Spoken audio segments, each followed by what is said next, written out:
I watched him through the glass. The rideshare idled by the curb, headlights cutting across the sidewalk. He stood just outside the bistro, blazer unbuttoned, talking on the phone like it was any other night. "She's still inside," he said, laughing. "She actually thinks this dinner means something." The words didn't land all at once. They sank slowly, like cold water filling a room I hadn't noticed was leaking. I didn't move. Just stood there, fingers still wrapped around my purse-strap scarf, brushing my wrist. The same silk one I wore on our first date 17 years ago. The one he said made me look timeless. Tonight he hadn't noticed it at all. He hadn't noticed much of anything. At dinner, he barely looked up when I sat down.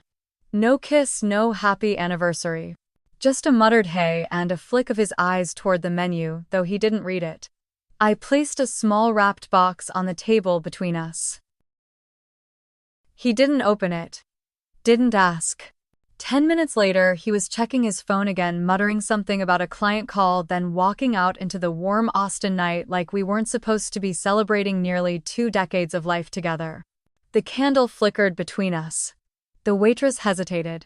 I smiled politely and told her it was fine, just bring the wine. But it wasn't fine. It hadn't been for a while. He stopped saying we. He stopped asking about my day. Somewhere between the boardroom promotions and new passwords on his laptop, he started treating me like background noise, like a piece of old furniture he couldn't quite throw out but didn't want to see anymore. Still, I'd hoped tonight would be different. Not perfect, just different. I wore the dress he once said made my eyes look darker. I even curled my hair the way he liked it when we were younger. I'd wrapped that silly little box. Inside was the handkerchief he gave me the first summer we met, with our initials inked in the corner.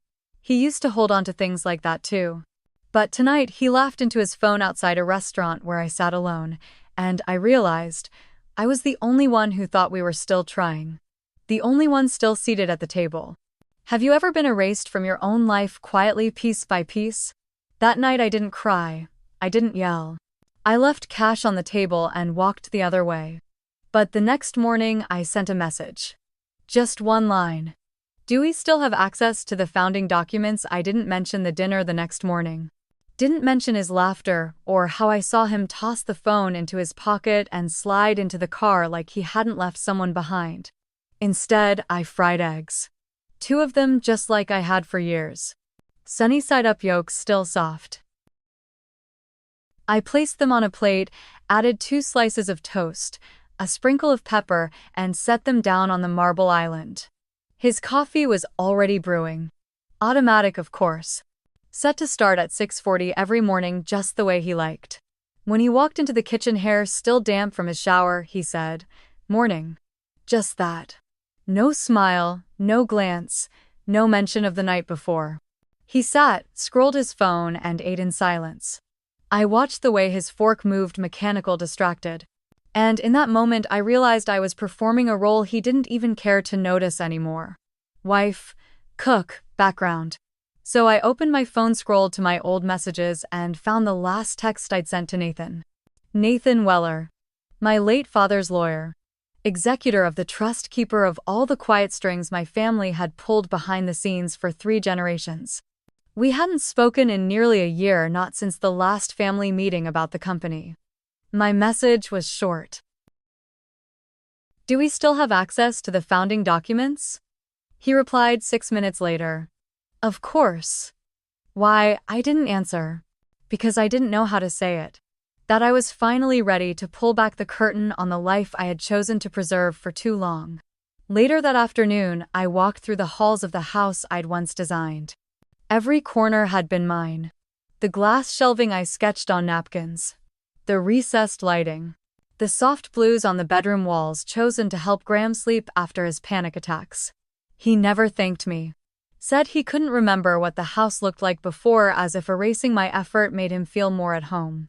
In the study, a single photo remained on his desk, a fishing trip with his brother. I used to be there too in earlier versions, but somewhere along the way he'd cropped me out. I opened the drawer beneath. Still, there untouched was the manila envelope I'd tucked away 2 years ago, the one marked Row Acquisition, Contingency Protocol. He never noticed it. Never even asked why I kept that drawer locked. That night, he didn't come home. He said he had a late meeting downtown. I knew what that meant. At midnight, I sat on the patio blanket across my shoulders, wind rustling the rosemary bush by the fence. The wine in my glass had long gone warm. But I wasn't drinking for taste anymore. I was drinking to remember what it felt like to be real. He wasn't cruel, not in the way people think. He never hit. Never yelled. But he erased me with kindness. With distance. With the slow, steady silence that hollowed out the core of what we had, until all that was left was someone who smiled at strangers more than at me. I looked up at the sky stars just beginning to appear through the haze. And I said it out loud. You won't get to write the ending. Then I walked back inside. The next morning, I pulled a suit from the back of my closet. Black wool, clean lines, no emotion. I hadn't worn it since the last board meeting. I left a note on the counter. Out for the day. Don't wait. At 8:15, I pulled into the parking garage of the downtown office tower I once helped secure with my signature. The receptionist still recognized me. She smiled wide-eyed. Mrs. Lockhart. We didn't expect I need the 13th floor, I said. The 13th floor didn't exist on the public directory. It was a private floor. Built for strategy. For decisions behind glass. For family legacy meetings that weren't meant for headlines. Nathan was already there. He looked older than I remembered, his silver beard, fuller glasses perched low. But his voice was the same, grounded, precise. You're ready, he said. I nodded.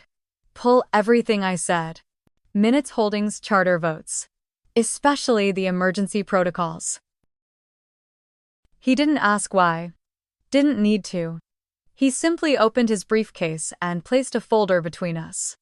Then it begins, he said. I opened the first page.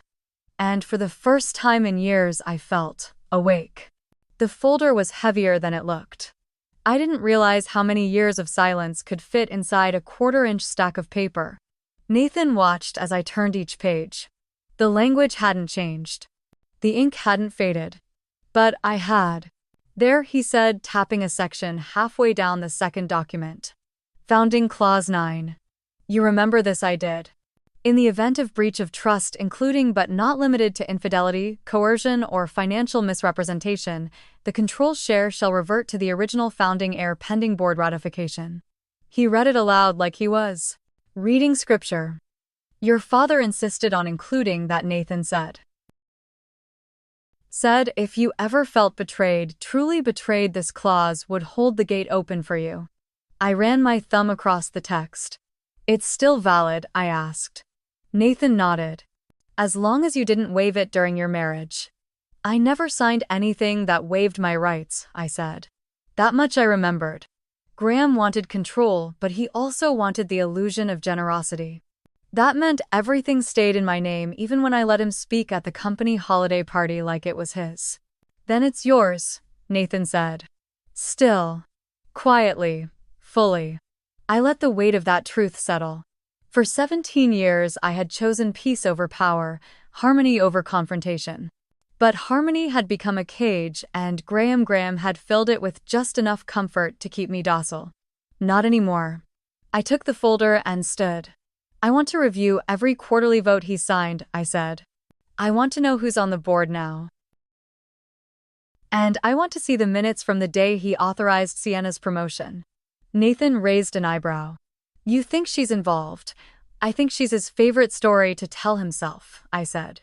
And I want to see how far he's taken the fiction. He nodded slowly. You're not asking for legal grounds, Evelyn. You already have them. I'm asking for clarity, I said. Before I decide what ending he deserves. As I walked out of the building, sunlight broke through the clouded morning sky. A flicker of warmth crossed my face. Not because I had won anything yet, but because I had finally picked up the pen. Graham didn't notice the difference that morning.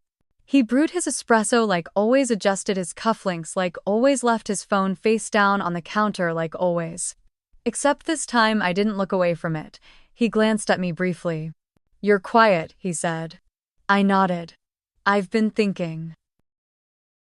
That's always dangerous, he replied, with the kind of smirk men reserve for women they no longer fear.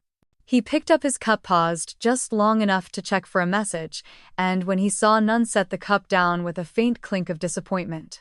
Long day ahead, he muttered, then kissed the air beside my cheek. He was gone before I could ask what time he'd be home. Not that I cared anymore. I waited 10 minutes before I opened his laptop. The password hadn't changed. Inside, it was all their clean folders, clean reports. But Graham wasn't careful about what he didn't delete.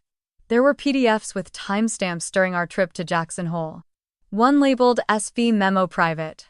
I clicked. Phase 2 Gradual Transition. Media-friendly exit strategy, Evelyn as philanthropic legacy builder stepping down voluntarily. Below that, a draft email to someone named Ruth. K. Reed, she'll make it easy. Evelyn hates conflict. Just keep the image clean, no press leaks, no rumors. Once the nonprofit paperwork is signed, I'll take over the foundation under my name. I stopped breathing for a moment. Not because it shocked me, but because it didn't. The man I married had calculated my erasure as part of a smooth transition plan. As if I were a campaign slogan or a placeholder in his resume. I closed the laptop slowly. There was no need to scream. He had already written my silence into his strategy. That evening, I cooked dinner. Just like always. Salmon roasted carrots, warm bread. His favorite. He walked in around 7, loosened his tie, kissed my forehead absently. What's the occasion, he asked, scanning the table. I smiled. 17 years. I thought we should eat like we used to. He laughed softly, confused. Then he poured himself a glass of wine. We ate in near silence. He didn't notice the new vase, the changed seating arrangement, the extra glass at the end of the table. When dessert came, he leaned back in his chair. Well, whatever this is, he said, keep it up. I nodded. And in my head, I whispered, it's called the beginning. 2 nights later, I met Nathan in a corner booth of a quiet wine bar one Graham never liked. Nathan was early, always was. He stood when he saw me, that same gentle smile on his face. For a moment, I remembered how things used to be back when I still had agency and choices and people who looked me in the eye. I didn't think I'd hear from you, he said, offering his hand. I took it. I didn't think I'd have to ask. He ordered tea. I asked for Malbec. We didn't speak until the menus were gone. I pulled the originals, he said, finally sliding a brown envelope across the table. Prenup. Founding papers. Asset registration logs. All still binding. I looked at the envelope but didn't touch it. It's still valid, Nathan tilted his head. You're Evelyn Lockhart. Co-founder. 49% ownership split with the foundation. Graham has no legal claim unless you assign it. Which, he paused. You haven't. I was the silent partner, I said softly. Nathan leaned closer. That clause in Section 9. The one about decision-making authority in case of internal conflict, he tapped the table once firm. You hold it. I sat still. The sounds of the bar faded behind the glass walls. Someone laughed. A cork popped. But in my body it was only one pulse, steady rising. Graham thought I'd forgotten. He assumed time had worn me down. That motherhood age or fatigue had blurred my memory of the fine print. But I remembered. I remembered the look on his face when I first asked to be included, not just as his wife but as his partner. How he agreed too quickly. How the lawyer he hired smirked when I insisted on the clause. They all assumed it was symbolic. It never was. Nathan reached for his coat. When you're ready to activate it, he said, just call me. But don't wait too long. Men like Graham, they move fast when they feel control slipping. I walked to my car in silence. Inside, I opened the envelope. Clause 9. In the event of operational conflict between the partners, the partner with prior community investment status holds final authority over strategy, personnel, and asset redirection. In layman's terms, I built it first. I could dismantle it last. That night, Graham didn't come home. No message. No call. Just silence that stretched into morning like a long invisible thread I refused to touch. I left his dinner in the fridge untouched. He'd see it when he returned. Or not. By dawn, I was already at my desk in the upstairs guest room. The one with the stiff chair, no distractions. I opened my laptop, pulled out the documents Nathan had handed me and began marking them in yellow. Section 9. Section 12. The passcode to the holding accounts still linked to my name. 3 board members still loyal to me, not him. I made a list. At 8:17 a.m. I finally received a text from Graham. Emergency consult ran late. Crashed at the Four Seasons. Don't wait up. I didn't reply. He didn't deserve my time, let alone my words. Instead, I took my coffee out back and stood under the pergola I had designed. The one Graham said was too feminine for a yard like ours. Now the vines curled around the beams thick with late summer green. From inside, I heard the faint ping of another message. I didn't check it. Instead, I whispered to the vines, I built this house. I built that company. And now I'll decide how they end. I didn't need revenge. I needed clarity. And the first thing clarity brings. It was addressed to me at our shared address, though I had been sleeping in the guest room for a week. Inside private dinner. Thursday, 7 p.m. Chef Faldoni. Just a time, a name, and a note in his handwriting. Let's not throw 17 years away, gee. No apology, no explanation. Just the illusion of a gesture. I set it down beside the prenatal vitamins I never threw out. I wasn't expecting reconciliation, I was expecting witnesses. That Thursday I dressed with intention, navy again, but this time with my hair pulled back, no perfume, no softness. I arrived on time. The penthouse suite Graham reserved overlooked downtown Austin lit up like it remembered us better than we did. He stood by the window when I entered, phone in hand, smile already rehearsed. You came, he said, as if I were the one who disappeared. I nodded once. The room was set for 3. He noticed my glance. She'll be joining us, he said, like we were about to toast a merger. I didn't flinch. I simply pulled out a chair and sat. Alana will be discreet, he added. She just wants to make sure we're all aligned before we finalize things. She. Of course it was her. I reached for the water glass but didn't drink. Not yet. You brought your mistress to our reconciliation dinner. I said it quietly, evenly, like reading off a grocery list. He bristled. Don't call her that. What should I call her? I asked. Your exit strategy, he smirked. You're upset. Understandably. But this doesn't have to be ugly. I looked him in the eye. Oh, Graham. You have no idea what ugly looks like. The door clicked behind us, and she walked in wearing cream silk and a smile that didn't quite reach her eyes. Alana Greer. She looked exactly how a man like Graham would cast her, warm enough to charm, bland enough not to threaten. Evelyn, she greeted me soft like a therapist. Thank you for coming. I nodded. Not because of courtesy. Because I wanted to see how far she'd take this performance. She took the seat opposite me and folded her hands, manicured and still damp from lotion. I hope this dinner can bring clarity, she said. No one wants things to escalate. I tilted my head. Escalate into what? She glanced at Graham, who reached for the wine. He poured for her first. Then himself. He didn't offer me any. That was his first mistake. Graham and I, she began, voice trembling just enough. We never meant to hurt you. We just found each other. Found each other, I echoed. Like a couple of socks in a hotel drawer. Alana flushed, but Graham chuckled. Come on, Ev. You always had the sharper tongue. He leaned back, trying to lighten the moment as if we were old friends discussing a mutual inconvenience. I didn't take the bait. Tell me, Alana, I said, voice steady, what exactly do you do for Graham? I mean, besides the obvious. She blinked. I help with emotional support, with clarity, with organizing some of the companies. I cut in. So not finance. Not legal, not operations, but plenty of support. I let that hang. Because what came next would be the last time she felt ahead of me. Graham leaned forward. We just want a clean split, Evelyn. The house can go to you. I'll take care of the liquid assets.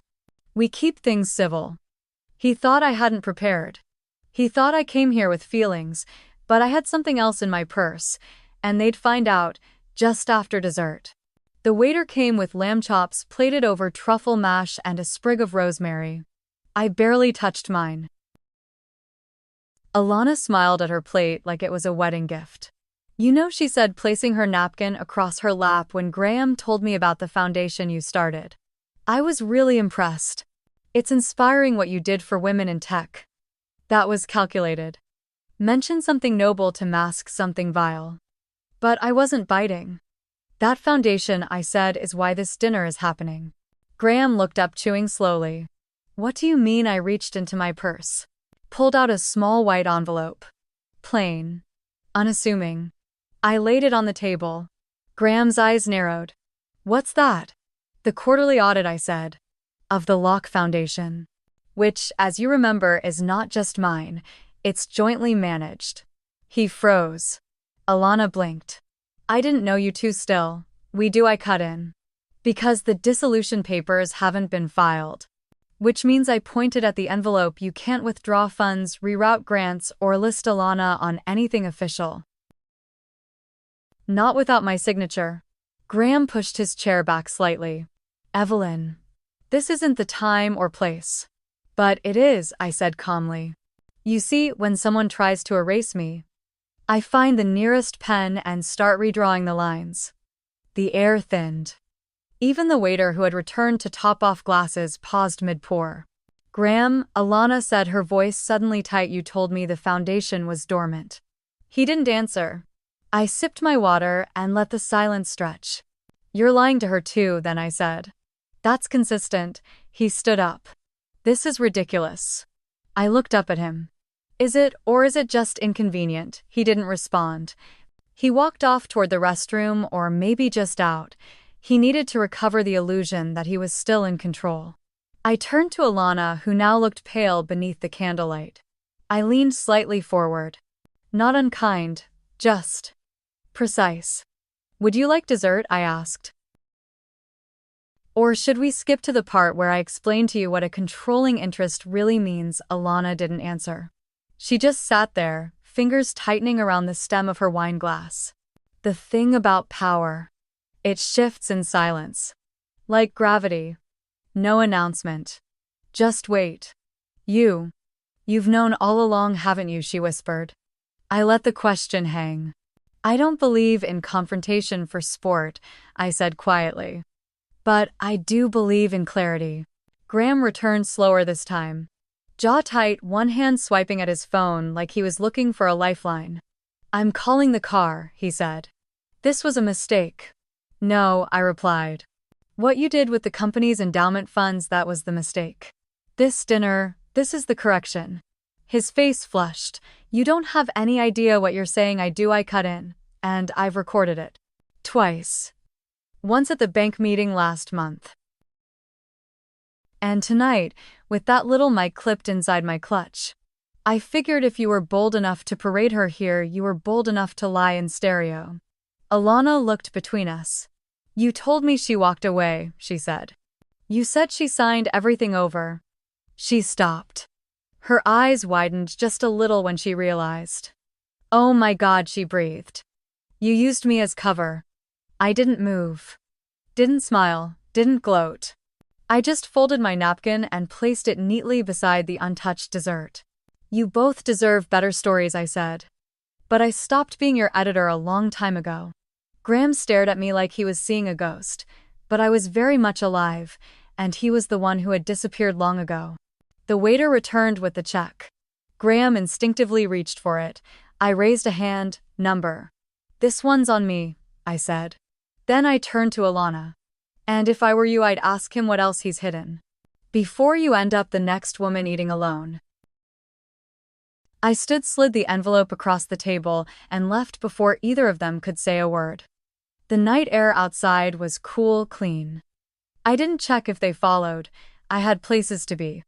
And people to meet. I didn't go home that night. Instead, I walked the 3 blocks to a small office building on Pekin Street, nondescript gray brick with only one light on upstairs. Nathan always said the best secrets aren't hidden. They're filed. He buzzed me in without a word. Upstairs, the room smelled like dust and lemon oil.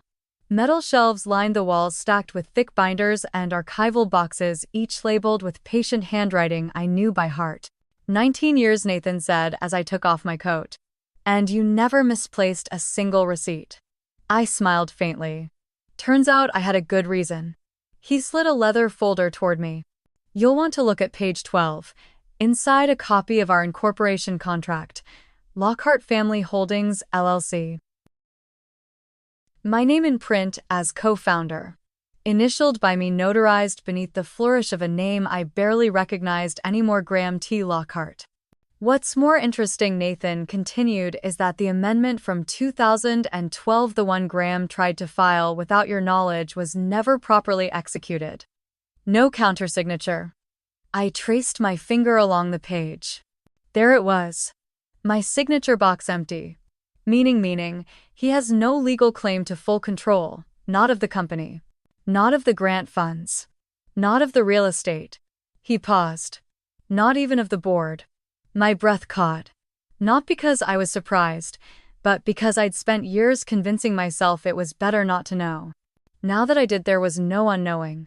Nathan leaned back, folding his arms. He's been counting on your silence, Evelyn. On you being tired. Or scared, or soft. I looked at the stack of folders. At the photocopies of bank transfers. The handwritten memos. The proof. I wasn't scared. I was sharp. Can we reconvene the advisory board, I asked? He nodded. Already have a quorum on standby. And the private donors, they'll listen to you. They always did. The fluorescent light above us flickered, then steadied. And for the first time in years, so did I. I unlocked the front door just past midnight. The house was quiet except for the low hum of the refrigerator and the tick of the antique wall clock Graham's grandmother had left us. I didn't turn on the lights. There's something sobering about moving through the dark, hearing your own breath, feeling the floorboards creak beneath your feet. I wanted to feel everything. No numbing, no escaping. In the kitchen, I poured myself a glass of water. My hand trembled slightly, not from fear, but from the adrenaline that always comes after clarity. The scarf from our anniversary dinner was still looped in my purse. It smelled faintly of perfume and candle smoke. I laid it out on the kitchen counter like an artifact from another life. Then I walked into the study. Graham's laptop sat open, still logged in. A notification pinged, an email from the hotel in Napa. Your couple's massage has been confirmed for Saturday at 10 a.m. I didn't click on it. I just watched the words fade to gray. He didn't bother using a private account. He didn't even log out. That was the part that stung the most, not the betrayal, but the confidence. The assumption that I would never look, never act, never matter. I opened the locked drawer in my desk. Inside were the original copies of our company's trust structure, something Graham had never understood, not really. Legal was never his strong suit. He once called me his silent strength. He got one part right. I never yelled. Never threw things. I collected. I documented. I waited. Now I would move. The phone rang. I didn't recognize the number, but I answered anyway. A woman's voice. Warm. Calculated. Hi, is Graham available? Pause. He's unavailable, I said. Oh, can I leave a message? Sure, I replied, steady. Tell him Evelyn received the files. And she's ready. Click. I stood in the dark for a long moment, holding the receiver against my chest like it still held a pulse. Outside, the wind picked up. A storm was coming. But I was no longer afraid to get wet. I was up before the sun. The sky outside our bedroom window was a slate of heavy gray, but I felt sharper than I had in months. I didn't make breakfast. I didn't ask if he wanted coffee. Instead, I sat at the dining table with a manila folder in front of me, waiting. At 7:14 a.m., I heard the thud of his footsteps on the stairs.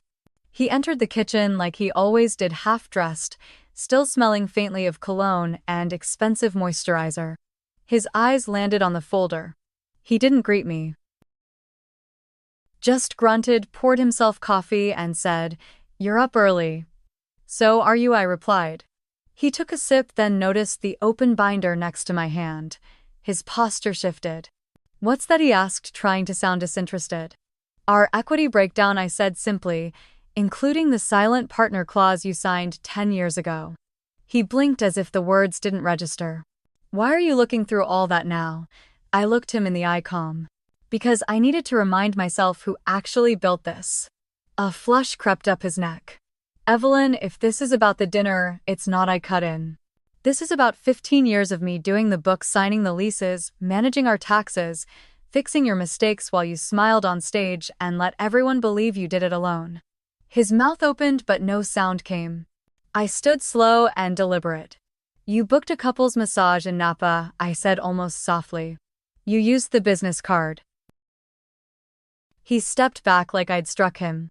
"You went through my emails." "No," I said, "they came to mine." And I let the silence thicken, let it speak what didn't need to be said, that I had always been the spine of this operation and he hadn't even noticed. He set his cup down harder than necessary. "This isn't the time, Evelyn." "No," I said, voice level. "But it's the beginning." He stared at me, jaw clenched, but I didn't flinch. For the first time, I saw something crack behind his eyes, not regret, not guilt. Fear. And I welcomed it. By mid-morning, he was gone. No explanations, no questions, just a slammed door and the screech of tires. I didn't ask where he went. I already knew. The house, once humming with the quiet routines of our married life, was still. Not peaceful, not yet. Just clear. I gathered the folder back into its file and returned it to the fireproof drawer in the guest room closet. My closet now. The lock clicked shut with a satisfaction that went bone deep. Later that day, I made a call. Not to a lawyer, not yet, but to Nina, my accountant. "I need to schedule a review of all business expenditures for Q1 through Q3, I said. She hesitated. "Graham's already filed some of those. I want to see them with my own eyes," I said firmly. "If you could pull the line items flagged for travel and client entertainment first, I'd appreciate it." She didn't ask anything more. Nina always knew when to keep silent. By evening, I was in the attic sorting through old bankers' boxes with faded labels, contracts, designs, invoices from our first year. The ink had faded in places, but I remembered every signature, every phone call, every sleepless night we pulled that company out of nothing. I found the ledger he used to keep before we switched to digital. My name was scribbled on every other page. Not as Evelyn Lockhart, but as notes to self-reminders to check with me signoffs. He never saw me. But he depended on me more than he ever admitted. That night I didn't cook. I didn't wait for a text.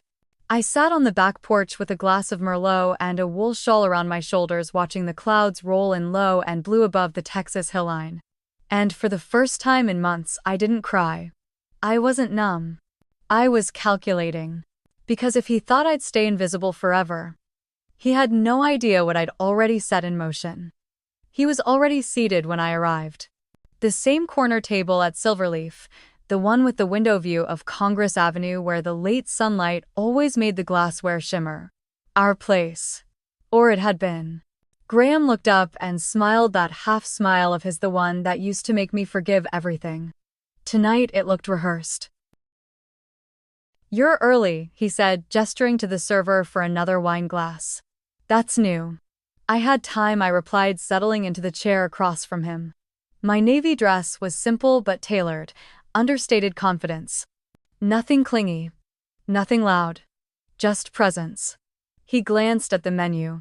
"They've added duck confit. Want to share?" "Number I've already chosen." I took the napkin from the side and laid it across my lap. My hand didn't tremble. He ordered for himself too casually, then leaned in. "Listen, Evelyn, I'm glad we're doing this. I know things have been tense, but I really think we can figure out what's next. Together. Together." As if the words still held any weight between us. The server brought our wine, Pinot Noir. The one I'd stopped drinking 3 years ago when I developed migraines. He'd forgotten. Or never noticed. We clinked glasses anyway. Mine barely touched his before I set it down untouched. "I spoke with Nathan yesterday," I said quietly. Graham's hand paused mid-reach for his fork. Oh, he's updating the legal binders. The originals from 2007. We're digitizing them for archive, but I requested hard copies too. His face didn't change, but his voice stiffened. Why? That's a little dramatic. Don't you think I don't know Graham? I tilted my head. It just seemed like time to revisit what we built. You know, now that we're talking about what's next, there it was. His breath caught just slightly. The sound of the truth pressing against the back of his teeth, unsure if it should come out. He didn't ask what I knew. He asked what I wanted. Evelyn, he said, smoothing his napkin. You've always had this talent for making things look simple. But you and I both know companies don't survive on nostalgia. I let that hang in the air. Let the silence say more than I ever could. Because this wasn't about nostalgia, it was about foundation, and who still owned it. Do you remember the logo we first sketched out on the back of that napkin, I asked? Graham blinked. The oak tree. Yes, your idea was roots for legacy. Mine was the leaves for change. He chuckled a little too loud for such a small memory. Well, it worked, didn't it? Look where we are now. Exactly. I pulled a folded sheet from my purse and slid it across the table. He didn't touch it. What's this? Just something I signed 16 years ago. You countersigned it in blue ink, your favorite pen, remember? The Mont Blanc your father gave you. His face paled just a touch. He knew what it was. The founding clause, the one we never advertised. The one only Nathan and I still had physical proof of. The Artemis provision, I said quietly. That's what we named it. A failsafe. In case the company's integrity was ever compromised by either partner's personal conduct. Evelyn. His voice was low now. No humor left in it. It was never supposed to mean anything, he said. Just legal fluff, insurance, number. It was a vow. That if either of us betrayed the principles we built this company on, trust, transparency, responsibility, then the other had full right to execute a change in leadership. He stared at me, jaw tight. You think this is betrayal? I didn't flinch. You brought your mistress into the company, put her on payroll, let her pitch campaigns I developed. She signs memos with my name on them. She's talented, she's temporary. The words landed like a blade. Graham leaned back, arms crossed. So, what now? You want to humiliate me? Burn it all down? No, I said, taking another sip of water. I want the company to survive, which means you have to step down. Voluntarily. Tonight. He looked at me like I'd grown another head. I built this with you. And I'll keep building it. Without you if I must. But not with someone who forgets what it stands for. The server returned with our entrees, but neither of us reached for a fork. Graham's knuckles turned white against the stem of his glass. You've been planning this. I met his eyes. Number, I've been watching. There's a difference. Graham didn't speak for a long moment. Outside the city buzzed in weekend rhythm, clinking glasses, a saxophone echoing faintly from the rooftop bar nearby. But at our table, silence pressed like a verdict. I should have shredded that clause, he finally muttered, running a hand through his graying hair. I always meant to. But you didn't. You waited for this. For the perfect moment to corner me. I waited for you to stop, I said calmly. But you never did. He leaned forward, lowering his voice, his tone, a mix of disbelief and barely concealed rage. This isn't how we settle things, Evelyn. Not over seafood and candlelight like some courtroom ambush. I didn't flinch. You're right. But I'm done settling quietly. His jaw worked. What are you even trying to prove? That you're still in charge? You let this company run through me for years, your choice. I let the image run through you, I corrected. The heart, the strategy, the numbers that kept the investors interested. That was me. He stared. And now you want to erase me, he said, voice sharp. No, I said. I want to rescue the thing we both once loved. Before you bury it under your own ego. He exhaled heavy. And if I refuse, I opened the leather-bound folder next to me, revealing a sealed envelope. I've already spoken with the board. And with legal. The Artemis clause activates with or without your signature, just cleaner with it. He didn't touch the envelope. Instead, he leaned back and laughed quietly, bitterly. All these years, I thought you were just tired. Burned out. Lost your edge. I was tired, I said. Tired of being erased. He reached for his wine, knocked it back like water. What does Sienna know? He asked suddenly. I paused. Enough to stay out of my way. She's on leave effective tomorrow. That landed hard. Graham looked like he might protest, but the words never made it out. He just stared at the flickering candle between us like he couldn't recognize the woman sitting across from him anymore. But I recognized myself. And I wasn't finished yet. The check arrived in silence. I slid my card across the linen tablecloth before Graham could reach. He didn't object this time. His eyes were on the envelope. I assume you've already lined up your allies on the board, he said, tone brittle. Not allies, I said. Professionals who remember who built this. The waiter returned with the receipt. I signed, stood slowly, and gathered my shawl. You'll make a public statement, he asked, still seated. I paused, tilting my head. Only if you try to paint this as a betrayal. Otherwise, I have no interest in dragging your name through the mud. His laugh was short and hollow. You think that's generous? I think it's fair, I replied. And I think deep down you know you were never meant to carry this alone. He didn't follow me out of the restaurant. I stepped into the warm Texas night, the air thick with August's last heat. Somewhere down the block, a guitarist was playing something slow and mournful. My heels clicked against the pavement, but I didn't rush. Back at the car, I sat behind the wheel for a long moment before starting the engine. It wasn't triumph I felt, not quite relief either. Just stillness. Like the moment after a storm when everything is damp and quiet and the damage has already been done. I glanced in the rearview mirror. For a moment I imagined Graham walking out calling my name. But he didn't. He stayed inside with his unfinished drink and a folder that held the undoing of every secret he thought he'd buried. That night, I didn't sleep in the guest room. I slept in our bed alone for the first time in months. And when I woke up at dawn, the house felt lighter. I made coffee the way I liked it. Black. No compromise. Then I opened my laptop, pulled up the board of directors meeting schedule and hit confirm on the emergency session for Friday. There was still work to do. But for the first time in years, the company and my life were no longer slipping through someone else's fingers. They were back in mine. I wore gray. Soft dove gray silk that whispered when I moved. Not black for war. Not red for power. Just gray. Calm, certain. Neutral. The conference room on the 32nd floor still smelled like leather chairs and citrus polish. Nathan had made sure the table was cleared of any personal memorabilia. Graham once displayed the signed football, the family photo, the novelty mug that said #1 CEO. All gone. In their place, a printed agenda, 12 sealed folders, and a carafe of water with lemon slices. Professional. Unemotional.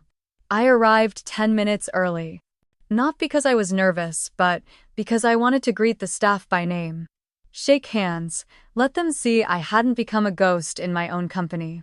They smiled tight, uncertain smiles the kind people wear when they don't yet know which side will win. Let them wonder. At exactly 9, the door opened. Graham walked in, his face unreadable, flanked by Sienna. She was dressed like a lawyer on a daytime news segment.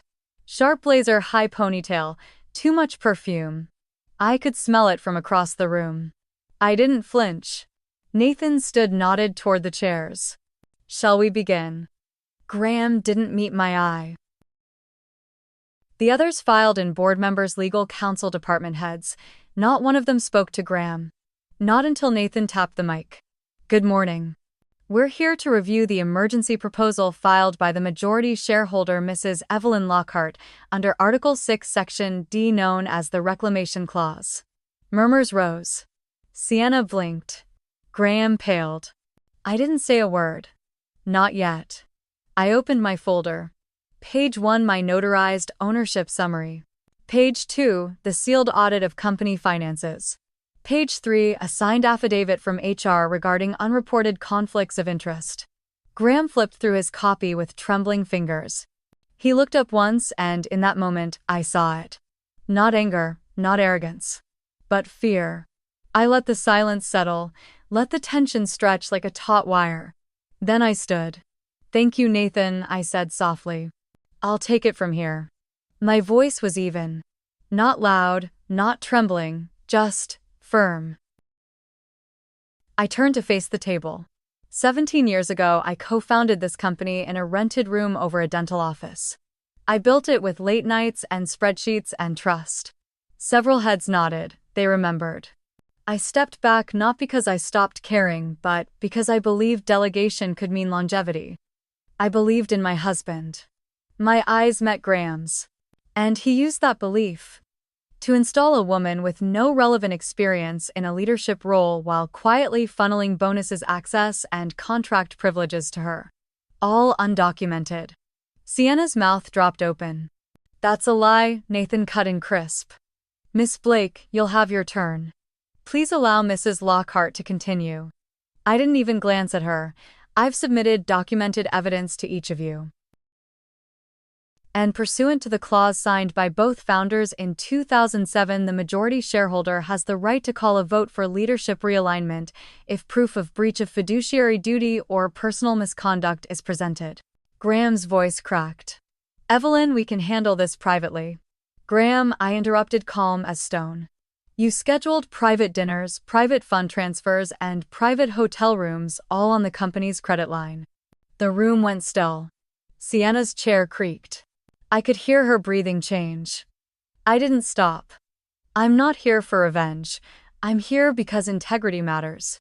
Because hundreds of employees depend on this company to do what's right. And I will not let it become someone's personal playground." The board chair, a woman named Carol who'd known us both since year 5, cleared her throat. "You're calling for a formal vote, I said. "Effective immediately." Graham opened his mouth again, then closed it. There was nothing left to say. Nathan passed the ballots down the table. One by one, people marked their decisions. One by one, they placed them in the center envelope. Sienna looked like she wanted to scream. Graham looked like he'd aged 10 years. And me, I looked down at my notes. I didn't smile. Not yet. The envelope sat in the center of the table. No one moved. Then Carol, steady and practiced, reached for it. She slid her thumb beneath the flap, unfolded the ballots one by one. Each small slip was anonymous, but the message was not. Effective immediately, she read the board votes to remove Graham Lockhart as CEO of Lockhart Strategic Group. The role will be reassigned following interim leadership measures. The air changed. Like the temperature dropped by 10 degrees. Graham didn't stand, didn't protest.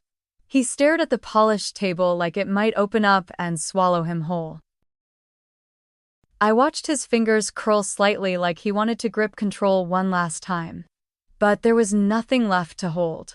Carol folded the ballots back into the envelope, tapped them twice, and said, "This meeting is adjourned." Chairs scraped softly as members stood. Some nodded toward me with respect, quiet, firm, unmistakable. Sienna didn't move. Her face was frozen somewhere between disbelief and panic. When she did rise, it was stiff. Like her body hadn't caught up to the loss. "I'll sue," she hissed low, not to the room but to me. I turned to her. "You're free to," I said, "but corporate credit fraud doesn't tend to favor the plaintiff." Nathan stepped beside me, calm as ever. "You'll receive official notice. Please gather your things and exit the premises by end of day." Graham finally stood, but it wasn't with his old confidence. There was no speech, no demand. He didn't look at me, not even once. Just walked out slowly, like a man trying not to admit he'd already fallen. I remained at the head of the table a moment longer. I didn't relish the silence, but I honored it. The silence of consequence. The silence that comes when truth has filled the room and there's nothing left to hide behind. I didn't return to my office. Not right away. Instead, I walked past the elevator, down the long hallway lined with glass and light, and stepped out onto the balcony that faced the east side of the city. It was still early. The sun hadn't risen fully, but the skyline shimmered in those first pink-gold hints of morning. Below, the streets hummed with distant traffic, unaware or maybe uninterested in what had just unraveled 5 floors above. I leaned on the railing, closed my eyes. Let the wind move through my hair like it knew I needed to be reminded of something softer. This was where I stood 16 years ago, the day I first brought Graham to meet the board to introduce him as the visionary who would lead what I had quietly helped build. Back then, he took my hand right here, kissed it, said, "I'll make you proud." He didn't lie, not completely. He just didn't think I'd remember. Behind me, the glass door slid open. Nathan's voice was low. "They've cleared out." I nodded. "And Sienna?" I asked. "Gone." She didn't say a word. We stood in silence. The city kept moving. "Nathan," I said finally, "there's something I'd like to do." He glanced over. "Name it." I pulled the keycard from my coat pocket. The one with the name Graham Lockhart still embossed in gold. I turned it over in my palm, then slowly I let it fall. It spun once in the air, then disappeared into the wind below. Nathan didn't speak. He didn't need to. I took one last breath, the kind that fills your ribs, makes room for something new, and stepped back into the hallway. There was no applause, no announcement, just the sound of my heels on the tile. And a nameplate waiting to be engraved. Not his, mine. There was no applause, no vengeance. Just the sound of my heels and a nameplate waiting to be engraved. That morning on the balcony with the sun slipping quietly over the skyline, I didn't feel triumphant. I felt free. Sometimes the most powerful thing a woman can do is not scream or break, but simply remove herself from the story others tried to write for her. In life, we don't always need to win loud to reclaim our place. Dignity isn't a battle cry. It's a quiet, steady choice made over and over again.